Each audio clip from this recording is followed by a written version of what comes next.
Hello everyone, I welcome you all to the very first video of Magic Square, and today we are going to learn the most basic concept, the parts of a flower. So flowering plants are included under angiosperms. A flower is mainly divided into four parts, which includes calyx, corolla,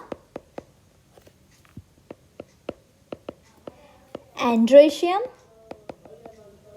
and gynoecium. Okay, so let's start with the calyx, which means sepals. You all can see the green part which is indicated here. This is known as sepal. It is generally green in color and helps in the protection of flower, especially at the bud stage. जब flower close रहता है तो हम लोगों ने देखा होगा रोज में जब वो फ्लावर क्लोज रहता है तो ये ग्रीन कलर के सेपल उसको ऐसे एनक्लोज्ड करके रहते हैं and they provide protection. So next moving towards Corolla. Corolla means this colored part. This brightly colored part of a flower is known as corolla, or we can say it petals.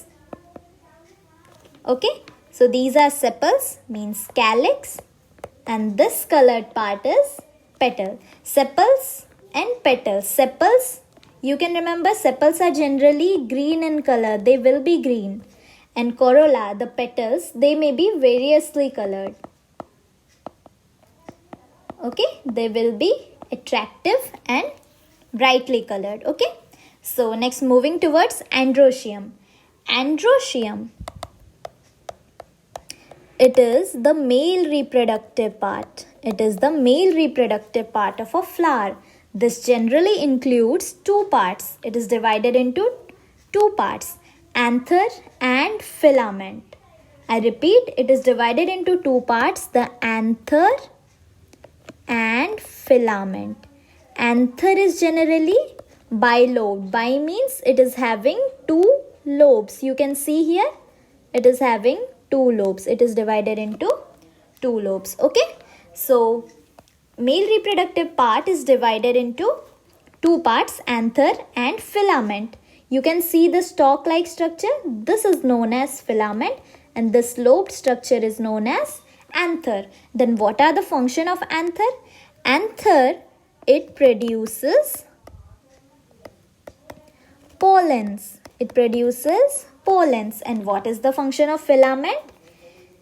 What is the function of filament? It helps in the attachment of anther to the flower. Okay, so next moving towards the female reproductive part, which is known as gynoecium. Okay, female reproductive part is known as gynoecium. It is divided into three basic parts known as, you can see here I have labeled here. The first part is stigma. Second part is style.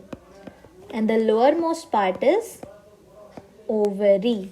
Stigma, style and ovary. Okay, so you can see stigma is generally a flat structure. And here you can see these round structure, these are the pollens. So you can guess what is the function of stigma? Yes, it receives pollens. Okay, it receives pollen. Then next moving towards style, you can see style is a stalk like structure, just like filaments we have seen in male reproductive part. It is a stalk like or tube like structure which connects stigma to the ovary. Okay, what's the function of style? It connects stigma to the ovary. Okay, so next moving towards ovary, it is the lowermost part of the gynoecium. Okay, you can see here it is the lowermost part of the pistil which produces ovules. You can see these round structures, yellow color, these are the ovules.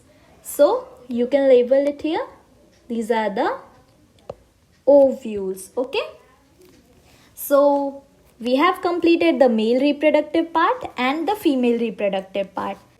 This is the pollen. The last one is remaining, which is known as the stem or the pedicel. Okay, it helps in the attachment of flower with the main stem. Okay, so in last I want to tell that important fact that the sepals and the petals, these are known as the accessory parts. Okay, these are known as the accessory